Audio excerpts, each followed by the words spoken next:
Eh bien bonsoir à tous, on commence le programme avec moult tension et qui est très tendu, très chargé. Les numéros 1 de la VO, voilà comme d'habitude. Qu'est-ce qu'on a pensé des petites sorties? Ah non, j'ai dit en intro tout à l'heure qu'on n'avait pas d'indé, c'est faux. Nous avons un IDW avec un spin-off des Tortues Ninja avec dans la personne de Casey Jones. Mais voilà, après on a une Comment oublier? voilà, après c'est surtout du Marvel, on va pas se la cacher, on a un petit DC qui se camoufle par-ci par-là, et spoiler, je vais en parler de manière un peu bizarre maintenant, parce que j'en reparlerai après. Mais voilà, beaucoup de Marvel, voilà. La culture grévisse belge, ce n'est qu'une culture... Ah, ça... Voilà. Et je crois qu'en premier, c'est moi, je crois que j'ai mis Iron Fist en premier, parce qu'en plus, pour le coup, on est plutôt bien réussi, j'ai lu 3 numéros, je sais pas combien t'as lu de titres cette semaine. En fait, d'habitude, je me dis, ah, c'est cool, Martin, il a fait celui-là, celui-là, donc bon, je peux me focaliser sur d'autres numéros. Mais le problème, petit coquin, c'est que tout ce que tu as choisi, ben, il m'intéressait. Ah, Donc, du coup, je pourrais aussi donner mon avis. ah d'accord. On commence par The Undead Iron Fist de Jason Lou et de Fran Gallan et Jim Campbell. Euh, Ça fait plusieurs fois que je le mentionne maintenant. J'ai une sorte de fascination assez étrange pour le personnage d'Iron Fist que j'aime beaucoup.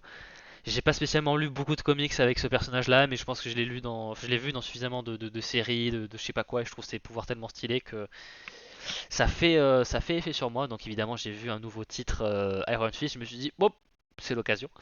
Et là, en plus, tout le côté mort-vivant, Kezako, qu'est-ce qui se passe? Il faut savoir que je l'ai déjà dit aussi auparavant, la chronologie, enfin on va dire la continuité Marvel, je ne la connais absolument pas. Quand j'étais en train de lire Imperial, j'étais en mode ah oui, d'où le Wakanda, il a un empire spatial. Voilà, donc je suis vraiment largué sur plein de choses. Et là, il faut savoir que voilà, Danny Rand sort de sa tombe, enfin est sorti de sa tombe et revient d'entre les morts, voilà, pour être l'Iron Fist mort-vivant et non pas l'immortel Iron Fist, hein, comme il est surnommé habituellement. Donc voilà, je ne savais pas que Danny Rand était mort dans la chronologie actuelle. Est-ce que c'est vrai, est-ce que c'est pas, parce que peut-être que c'est pas vraiment lui, j'en sais rien, je sais pas trop. Donc voilà, niveau chronologie, je suis complètement perdu, mais par contre, je peux parler de ce titre. Euh, sympathique, voilà, j'ai un peu le côté de. Je pense que l'effet choc, en mode oh, il est revenu d'entre les morts, je me passe un peu au-dessus de la tête, hein, voilà, parce que je savais pas qu'il était mort. Après, que dire de plus? Il y a un côté un petit peu chasseur de monstres, plutôt sympa. Le design est cool. J'aime bien le design, voilà, une sorte d'épaulette, voilà, sur le bras droit. Je suis pas sûr qu'il soit le. Du coup, là aussi, hein, je suis pas au même niveau continuité. Je suis pas sûr que ce soit encore le. Enfin, je pense qu'il y a un nouvel Iron Fist et que du coup, par conséquent, il a pas les pouvoirs classiques. D'où le fait qu'il ait un point violet. Et il me semble pas que ce soit le pouvoir de Shao Lao, le non-mourant ou quelque chose comme ça, enfin, du dragon. Je pense que c'est autre chose parce qu'en plus quand il utilise son pouvoir avec le point il utilise un autre nom. Donc je pense pas qu'il ait encore le pouvoir de l'Iron Fist mais il a trouvé le moyen de s'équiper avec autre chose. Voilà, on finit le numéro comme d'habitude, c'est très récurrent dans le numéro 1 avec voilà l'apparition d'un caméo, d'un guest. euh, voilà, je connaissais par contre, voilà, je vais pas dire qui, je vais pas spoiler, mais voilà, c'est sympathique, on va dans le lore Iron Fist. Voilà, je passais un plutôt bon moment. Il y a des combats, il y a des pouvoirs mystiques. Je suis pas fan à 100% des dessins, je les trouve plutôt pas mal, mais c'est pas trop mon style. Mais franchement, voilà, c'est sympathique. Je connais absolument pas l'équipe créative et ce qu'ils ont fait avant, mais voilà, voilà.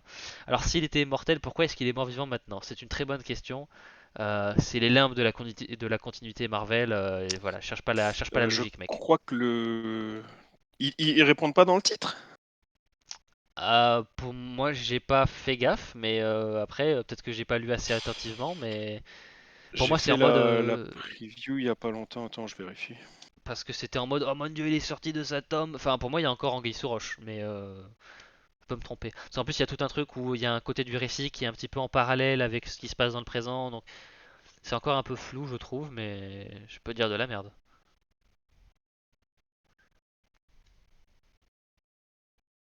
Oui, sympa sans plus, on va dire ça comme ça.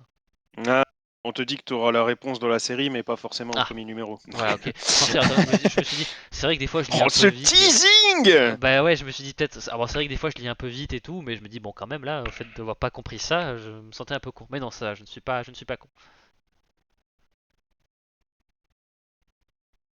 Est-ce que tu l'as lu celui-là ou tu t'étais Non, je Non, crois que j'ai lu tous les autres. d'accord. C'est vrai que On va voir si je me encore trompe un pas. scénario de Goodenough. Bon, bah, est-ce que vous avez déjà vu un immortel? Est-ce que vous pouvez pas m'assurer qu'ils Ah peuvent oui, pas être morts vivants? Pierre. Bon, bah voilà. Exactement. Oh, c'est pas si mal. C'est pas si mal. Euh, Eh ben, c'est à moi. Inutile de dire que voilà, j'étais un peu deg de ne pas avoir pu le caser la dernière fois. Donc, je n'allais pas le rater deux fois. Spider-Man 94. Alors, le titre est assez révélateur, mais je le précise quand même pour les plus jeunes, pardon. Donc, ce comics est bien évidemment la suite de la série animée Spider-Man de 94, qu'on appelle aussi Spider-Man TAS et qui est souvent considéré comme étant la meilleure adaptation en série animée pour le tisseur. J'ai toujours voulu une suite. Bon, je l'avais toujours voulu en animé, forcément. Mais bon, visiblement, il faudra que je me contente du comics. Alors, un comics qui, malgré toute l'attente que j'avais, a du bon et du moins bon. Il faut rester quand même un minimum observateur, on va dire, ne pas laisser parler son cœur, laisser parler un peu sa tête, disons. Du côté du bon, il s'agit vraiment de la suite. C'est évident, que ce soit en termes de dessin, de caractère design, attendez, je crois que j'ai mis des images, ou même au niveau de la relation des personnages. Euh, mais bon, si vraiment vous n'avez pas vu l'animé, pas de panique quand même, vous avez un petit flashback très efficace. Ben là, je l'ai mis sur la gauche. Le fameux Donc sweater vraiment, jaune de Mary par contre Jane problème. est assez iconique aussi, je le reconnais. Ah oui, absolument. Et le ouais, c'est ça, et c'est exactement ça. Et tous les personnages, tu vas les reconnaître comme ça avec les tenues, mais c'est vrai que Mary Jane, tu lui mets le fameux pull jaune, c'est réglé. Tu sais que ça vient de Spider-Man Pull TAS. jaune qu'elle avait dans le caméo de X-Men 97 d'ailleurs, c'est aussi pour ça que... Oui, parce qu'ils ont rebondi dessus, je savais. Ouais, Tout à ouais, fait, ouais. effectivement, effectivement. Alors par contre, ce qui est naze, c'est qu'il s'agit d'une suite un peu éloignée. C'est-à-dire que l'animé se termine sur un cliffhanger, c'est quand même assez connu, et qui est le fait que Spidey finalement cherche MJ avec Madame Web. Et là, bah, il est déjà avec elle. C'est-à-dire qu'il l'a déjà retrouvée, mais on ne sait pas ce qui s'est passé. Donc c'est-à-dire que c'est la suite, mais avec une petite ellipse temporelle. Sachant qu'on attend cette suite, cette réponse depuis quand même 30 ans, je trouve que c'est foutrement exagéré. Je trouve que ça fait vraiment foutage de gueule pour le coup. Alors, ce n'est pas une surprise lors de la lecture, c'est-à-dire qu'ils l'ont dit tout de suite qu'il n'y aurait pas la réponse. Donc, à la limite, il pourrait y avoir la réponse si vraiment ils font une suite à ce comics. C'est ce qu'ils ont dit dedans, donc en mode ouais, mais si ça marche bien, on fera encore une suite, et cette fois on donnera l'explication. Non, franchement, c'est du foutage de gueule, quoi. Là, c'était limite pris en otage, quoi. Franchement, je trouve la démarche un peu salaud sur les bords. Je vais pas vous mentir. Imaginez, enfin, ça fait 30 ans que vous attendez une suite, vous avez une suite, mais vous avez toujours pas la réponse que vous attendez. Faut pas déconner, quoi. Donc là, je trouve que c'est vraiment exagéré. Et le coup du si c'est bien, bah vous l'achetez, comme ça on fait encore une suite, et cette fois on expliquera. Mais fuck, en fait, au bout d'un moment, va chier. Donc bon, voilà. Après, pour ce qui est du titre en lui-même, il était bon. Ah, ce qui est un peu dommage, c'est que je trouve qu'on part tout de suite sur une nouvelle menace plutôt que de faire revenir d'anciens vilains. Pourquoi pas? Surtout qu'ils ont quand même repris les codes du dessin animé, donc tu as bien l'impression que ces nouveaux vilains font partie intégrante de l'animé. Oui, ça c'est vrai, c'est sans doute déjà pas mal. Mais au final, c'est vrai que je suis sans doute un peu déçu qu'il n'y ait pas plus de personnages connus qui reviennent. Mais bon, ça c'est plus, on va dire, le fan frustré qui parle là, le mec qui connaît pas, qui attaque la lecture. Je pense que ça le choque pas. Il n'y a aucun problème là-dessus. Donc, si t'as pas autant d'attentes que moi, je pense que le numéro passe plutôt bien. Mais bon, je pense que si tu lis Spider-Man 94, c'est parce que tu l'attendais. Je pense. Et donc que tu connais la série. Ils vont la ramener par après, ou s'ils font la série qu'on réclame depuis X-Men 97.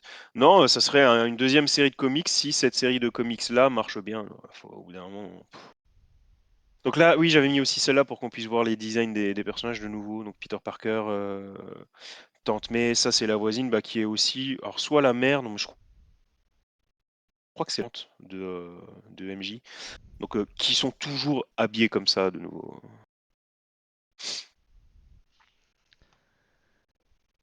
C'est l'heure de Frank Castle. Bim bam boum, il va y avoir de la castagne et beaucoup d'armes à feu.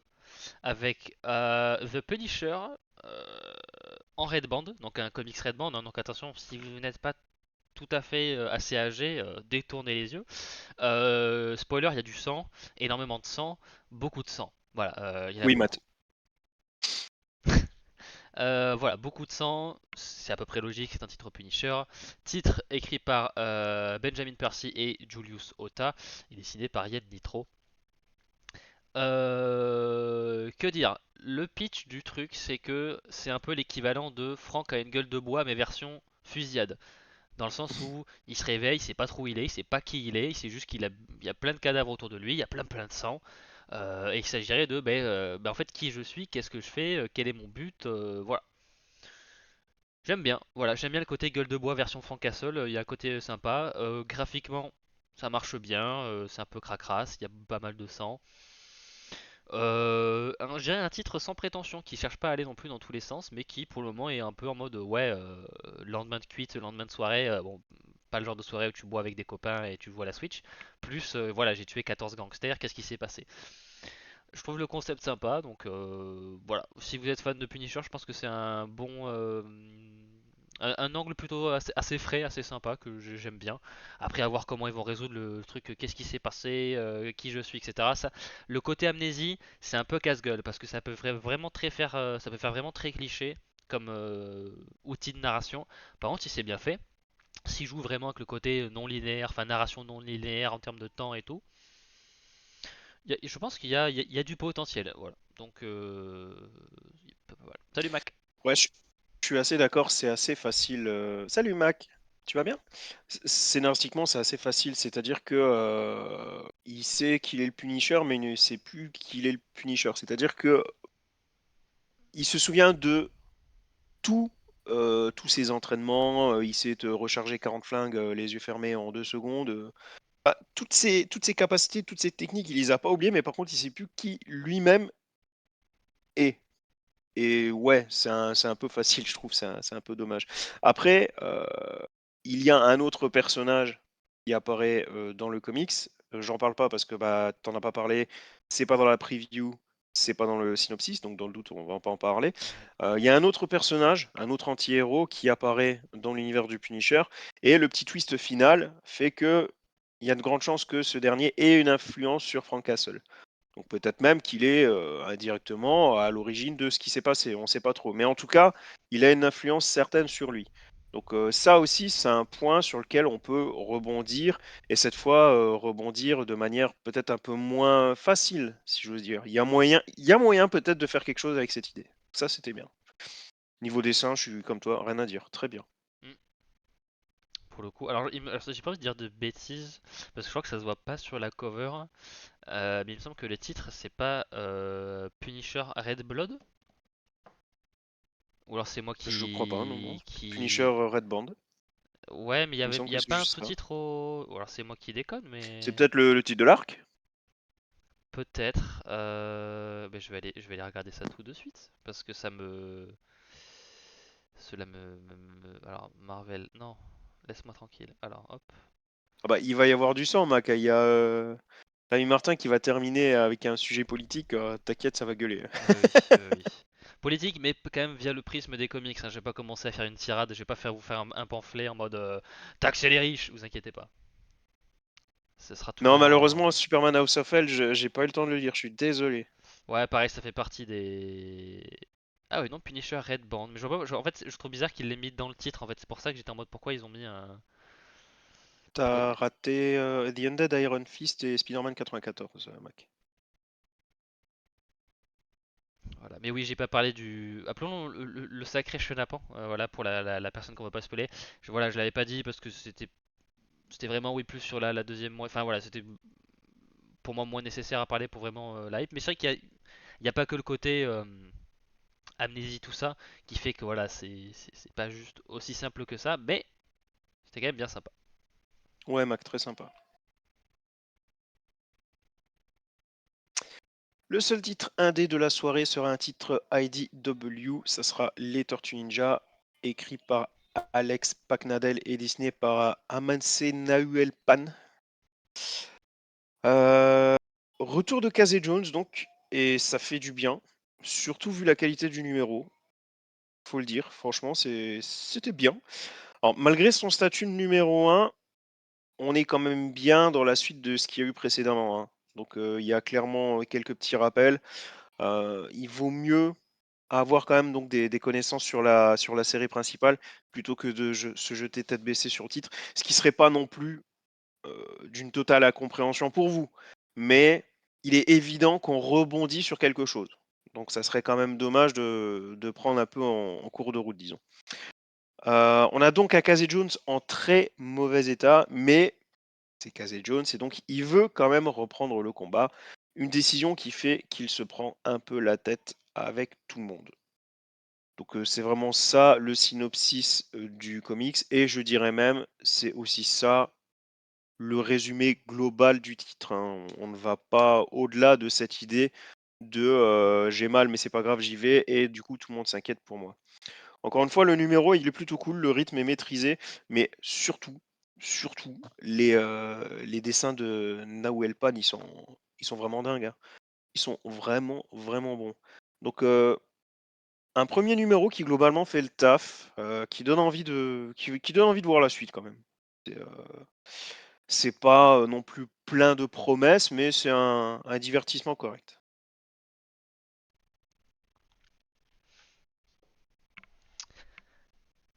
Alors Ah oui, c'est vrai qu'il est sorti, je l'ai pas pris encore. nous arrivons sur un sacré terrain miné, on va pas se le cacher. Promis, je ne vais parler ici que du comics en lui-même. La partie, tout ce qu'il y a autour, on le gardera pour plus tard. Voilà, comme le dit Matt, titre annulé pour des raisons. Voilà, si vous voulez tout savoir, restez jusqu'à la fin du live, hein, voilà, très corpo. Euh, on va en parler plus en détail. Il n'empêche que Red Hood numéro 1, écrit par Gretchen Felker Martin, du coup, vu que anglo-saxonne, est dessiné par. Alors, sur le site où j'ai chopé l'information, ils ont mis son nom complet, Jeffrey Spokes. Je l'ai toujours vu, moi, ailleurs que ça, en Jeff Spokes. On s'en fout, c'est pas très grave. Non, non, Matt, la politique aura son sujet, un espèce de mini-sujet à la fin du live. Voilà, là au moins, comme ça parasite pas la partie lecture VO. Voilà, où là on parle vraiment que du titre. Voilà. Bon, bah écoute, justement, commençons par les dessins. Rien à dire, c'est Jeff Spokes, ça marche très bien. Il était sur le titre Jenny Sparks que j'ai lu il y a pas très longtemps. Euh, et alors attends, est-ce qu'il a aussi fait le Black Canary ou je confonds? Je pense que je confonds, je l'ai pas encore lu en entier. Voilà, en tout cas, enfin, voilà, très bon dessinateur. Il fait du très bon travail. Il a quelques quand même caractéristiques de dessin, de style, et que des fois je suis pas tout à fait aussi fan que le reste, mais ça reste quand même de très bonne facture. Les designs des héros et des méchants sont plutôt cool, il y a une bonne ambiance, etc. Enfin, une bonne ambiance, une bonne. Ah, moi je l'aime bien le look de Red Hood. Bon, là, après, c'est les goûts, les couleurs. Ouais, moi aussi j'aime bien. Après, je Euh, crois que je l'ai toujours aimé ce look. voilà, et puis voilà, il me semble que alors, ça se passe un petit peu plus dans le sud des États-Unis, style Nouvelle-Orléans, etc. Et je trouve qu'il a ouais, quand je dis l'ambiance, c'était vraiment l'atmosphère de la ville, etc. Voilà, donc je trouve que ouais, visuellement ça marche bien, il y a des beaux plans, etc. Enfin voilà, c'est cool. Moi, niveau visuellement, j'ai aimé. Par contre, niveau histoire, je vous avoue que ça m'a pas tant capté que ça. À part Huntress, j'ai pas vu trop de visages familiers. Il y a un sorte de mercenaire slash, je dirais pas un héros, mais on va dire personne qui est connu dans le monde de, voilà, de Redwood, etc. Euh, qui est français, hein, voilà, qui s'appelle je crois Royal, il me semble. Euh, Oui, voilà, je dis pas n'importe quoi. Mais ouais, je sais pas, j'ai pas trop eu le truc qui m'a accroché. Alors oui, Redwood il fait des trucs avec Huntress où il veut enquêter sur des choses et puis il y a les flics qui s'en mêlent, etc.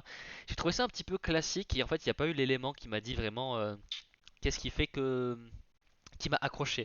Il y a la dernière case où c'est voilà, c'est une flic qui se fait alpaguer par une personne inconnue et on voit juste sa pupille se diviser en deux bizarrement. Mais à part ça, il n'y a rien de truc qui amène vraiment à vouloir savoir la suite. Tant mieux, faut croire parce qu'on l'aura jamais. Mais ouais, j'ai pas trouvé le titre spécialement si marquant, donc c'est juste un, c'est joli, mais disons que ça m'aurait pas. Si la série avait continué, ça m'aurait pas fait continuer, je pense. Je serais pas allé au-delà. Je suis assez d'accord, c'est-à-dire que vu toute la promo que DC Comics en a fait avant qu'il sorte, en mode c'est le titre que vous avez toujours voulu autour de Red Hood, grand moment, ça y est, vous l'avez. Après une telle promo, je trouve que ça commence de manière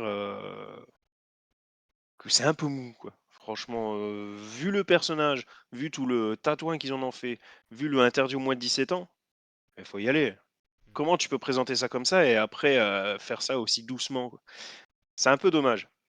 Je m'attendais effectivement pas un titre Punisher non plus, mais à une dimension un peu plus radicale quand même. Et là, je parle pas par rapport à l'auteur, hein, je parle bien par rapport euh, à la promo que DC Comics en a fait avant qu'il sorte. Donc, je m'attendais à un truc, ouais, un peu plus radical, peut-être un peu plus dark aussi. Là, au final, on a beau dire interdit au moins de 17 ans, le tout est quand même vachement convenu, hein. Peut-être que la suite était prévue Franchement, pour être beaucoup plus hardcore. ouais, Peut-être. peut-être, mais bon, c'est le Mais numéro un, ouais, faut ouais, commencer à marquer les esprits, quoi. c'est un peu loupé l'entrée en matière, quoi. C'est sûr. Ah ouais, quand même. Mm, Tu sais, je t'apprends rien. Je veux dire, le nombre de personnes qui n'achètent dans un premier temps que le numéro un déjà pour le côté collection, mm. mais Ouais. aussi pour le côté découverte et qui attendent de voir ce que c'est avant d'acheter la suite, Ouais. hypothétiquement, bah faut y aller, quoi. Ouais. Là, tu t'arrêtes pas de dire que c'est la série qu'on veut, bah montre-le nous. Tu vas dire que ça va être violent, bah montre-le nous. Là, pour l'instant, Ouais. Et bah il pourtant, n'y a plus pour l'instant, puisqu'il n'y aura pas de suite, mais en plus, on a un combat, hein, mais il y a rien de spécialement très marquant ou choquant. bah il y a un mort. Ouais, Ce mais qui est c'est pas. différent effectivement des autres, mais voilà. Ah, par contre, les dessins de Jeff Spock, effectivement, rien à redire là-dessus. Très très bon. Ouais, ouais, ouais. Mais j'attendais vraiment plus. Après, j'ai envie de dire tant mieux, comme ça je serais pas frustré. Ouais, ouais. Bah, après, même si voilà, même si l'autrice était spé dans les romans d'horreur, c'est pour ça que tu peux. Enfin, il y a des tas de gens qui sont passés du bouquin au comics et ça a marché très bien. Donc c'est pas parce que t'es spécialisé dans autre chose que ça peut pas fonctionner. Alors, je passe à X-Men. Alors, à chaque fois j'oublie si c'est X-Men. Non, c'est X-Men of Apocalypse Alpha. Voilà, c'est dans l'ordre là, numéro un. Bon, là, c'est quand même un peu compliqué. Donc, avant de parler du numéro, je pense qu'il vaut quand même mieux parler du contexte. Donc, dans les années 90, il y a eu un crossover qui est quand même très connu et qui a été quand même aussi très apprécié et qui a bouleversé l'univers X-Men. Donc, il s'agit de Edge of Apocalypse ou l'ère d'Apocalypse en français. Le principe est simple, Légion, le fils de Charles Xavier, voyage dans le temps, merde bien comme il faut et crée une autre ligne temporelle. Et dans cette uchronie fraîchement créée, Apocalypse parvient donc à prendre le contrôle des États-Unis, y faisant régner bien sûr, vous le connaissez, un règne de terreur et, avec l'aide de ses cavaliers, met en place un processus génocidaire envers les êtres humains. Donc, tout un programme. Euh, il y a encore beaucoup de choses à dire, mais je ne vais pas plus loin. Si vous ne l'avez pas lu, le mieux est encore de lire. C'est sympa, je vous le conseille. Mais pour ma part, je pars du principe que les éléments que je viens de vous donner sont suffisants pour que je puisse retourner à mes moutons. Donc maintenant, je retourne à mes moutons. Donc, dans X-Men of Apocalypse 1, les X-Men de Age of Apocalypse, de cette uchronie, rencontrent les X-Men du véritable univers Marvel. Et c'est ça qui va lancer le nouvel event X-Men, qui est Age of Revelation, qui c'est le top départ avec ce numéro et qui va durer 2-3 mois. Et qui va lancer ensuite une refonte des différentes séries X-Men. Le numéro, il est assez déroutant, en fait.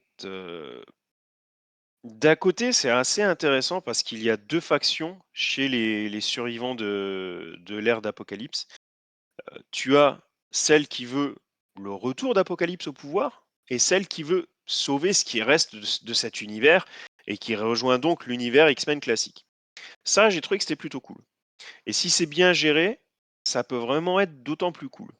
Ça, c'est au-delà de ça, sur le principe général, bah, je trouve qu'on n'a rien de nouveau, quoi. Heu et le problème, c'est que c'est supposé être quand même le top départ d'un nouvel event Marvel, quoi et j'ai presque envie de dire d'un univers quand même relativement important pour, les univers X-Men. Donc c'est vrai que ça je trouve ça quand même un peu dommage. Ça sent vraiment le déjà vu à plein nez, quoi. Donc par exemple, le rôle de Clarisse Blink, il est cool, mais ça me fait un peu penser à Kitty Pryde dans Days of Future Past. Donc c'est un peu dommage et des similitudes, bah, il y en a quand même pas mal comme ça. Bon après voilà, vous allez me dire: «Bah oui mec, mais c'est du X-Men, donc forcément ça voyage dans le temps, ça voyage dans les dimensions». Je devrais être habitué, ouais, vous avez pas tort. Heu, mais ouais, je trouve quand même qu'il y a un peu trop de copier-coller sur des choses qu'on a déjà vues et qui sont quand même aussi, relativement connues. Donc Days of Future Past de Chris Claremont, OK, c'est en 2 numéros. On peut dire que c'est pas vraiment, c'est pas du tout un event, hein, on pourrait dire que c'est une grosse parenthèse dans l'univers X-Men. Mais ouais, mais le numéro a tellement été marquant, il a tellement été bon, qu'il est connu, même s'il a duré que donc du coup, c'est ouais, je trouve ça un peu dommage. Après voilà, c'est qu'un numéro de ce nouvel event, à voir sur l'ensemble de l'event Age of Revelation, quoi. Pour ce qui est du dessin, je suis mitigé. Heu, c'est pas que c'est pas bon, je dirais même que c'est bien. Mais voilà, c'est vrai que Simone Di Meo il a fait des planches tellement incroyables sur d'autres univers que du coup, dans le cas présent, je reste un peu sur ma faim.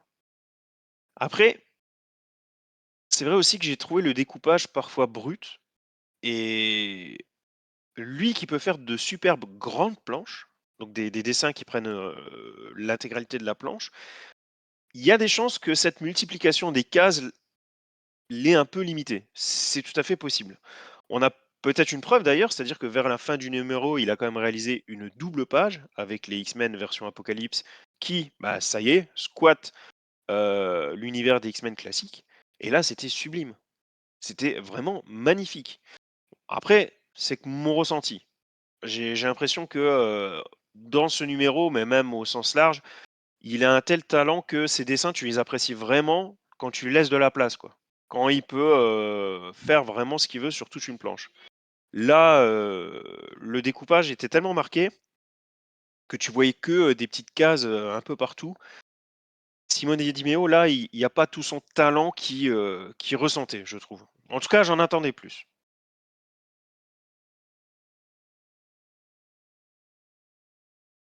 Alors, qu'est-ce qu'on me dit de beau? Il y a beaucoup de choses. Alors oui, je suis d'accord, il faut laisser le temps au scénariste de s'approprier le scénario. Maintenant, il y a des promesses qui ont été faites, si tu veux, par l'éditeur et dès le début. Donc, je pense que le ton de la série, tu dois le montrer dès le début. Mais c'est que c'est que mon avis.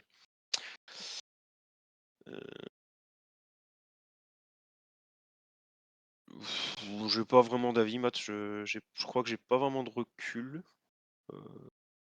ou alors je me suis pas vraiment posé la question.